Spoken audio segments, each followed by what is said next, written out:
Tensions run high in Uttar Pradesh's Sambhal as schools remain closed, mobile internet suspended, and large gatherings banned following violent clashes between protesters and police.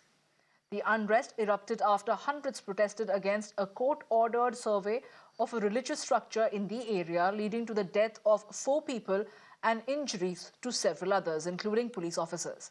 Since then, a case has been registered against the Sambhal MP and Samajwadi Party leader Ziaur Rahman Barq and local MLA Iqbal Mahmood's son Sohail Iqbal. They are accused of inciting violence and provoking the unrest. A political blame game is also underway over the unrest. Samajwadi Party chief Akhilesh Yadav has alleged that the entire incident in Sambhal was orchestrated by the government in an attempt to hide their poll shenanigans. The BJP, on the other hand, has described it as an attack on the constitution itself. Take a look. उन पर FIR दर्ज करना, ऐसा उदाहरण कभी किसी को मिला होगा देखने को, सुनने को?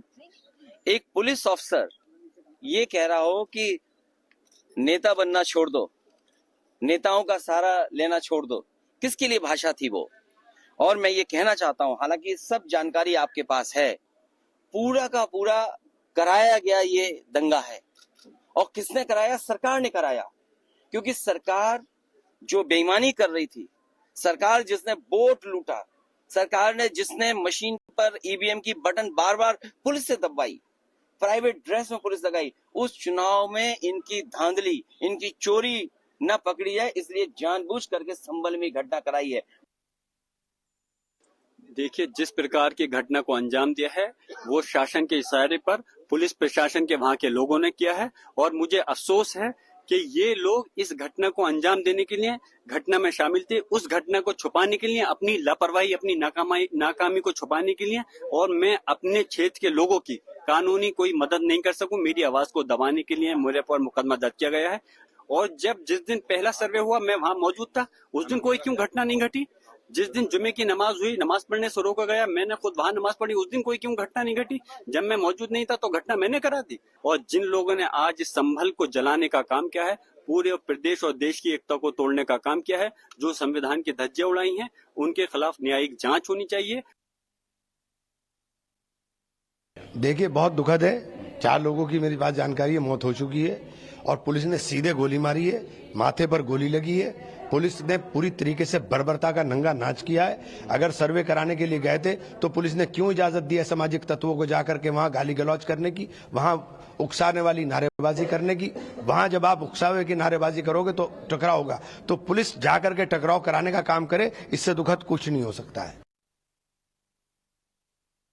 हमें जो अभी प्रतीति हुई है प्राइमा फेसी, वो ये लग रहा है कि रातों रात इसका हो सकता है प्लानिंग किया गया हो, और बाकी डिटेल जब इन्वेस्टिगेशन होगा उसके बाद पता चलेगा। क्योंकि जब आपस में इतनी पत्थरबाजी की, इन्होंने अपने ही लोगों के ऊपर पत्थरबाजी की, गोली चलाई और हथियार का जो प्रयोग कर रहे थे, इस बात का प्रतीक था कि मे भी आपस में भी इनके अंदर कुछ न कुछ रहा हो। आखिर लोग कहां से आए? और ये संभल नहीं जला है, ये हत्या की राजनीति उन लोगों ने की है। और ये बनाना भारत के लोकतंत्र पे हमला है, भारत के संविधान पर हमला है। जिस ढंग से इन्होंने कभी गोधरा में किया था प्री प्लांट, उसी तरह से प्री प्लांट करके जो लोग कहते हैं इसकी जरूरत क्या है, मैं उनसे पूछना चाहता हूं, सर्वे होने की जरूरत क्यों नहीं है? My colleague Adeep is joining me right now to get us more details. Adeep, while we are listening to several political reactions coming in from the parliament, from the BJP, Samajwadi Party and the Congress, there is a clear blame game that has now ensued. But take us through what exactly is happening on ground, the prevalent situation as far as law and order is concerned in Sambhal. We'll see, to maintain the law and order, to bring back normalcy, police is conducting regular flag marches. Senior officials of the Uttar Pradesh police are camping in Sambhal districts along with the additional forces of PAC and RAF. They are camping in the district. Flag marches are being conducted. And currently what we are learning is that the mosque chief, the Shahi Jama Masjid mosque chief, a priest, he has been taken into police custody for the questioning. police has also lodged an FIR in which they have booked the Sambhal MP Ziaur Rahman Berg and the son of a Samajwadi Party MLA whose name is Suhail Iqbal.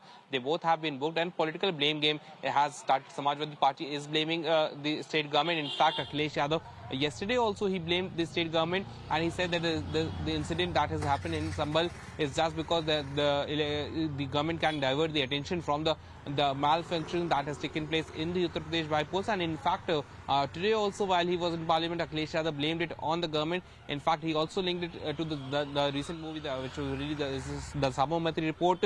So Akhilesh Yadav, the Congress party, they all are blaming it on the state government. But if you talk about the investigation, as far as the investigation is concerned, the police has booked Samajwadi Party MP and the MLA.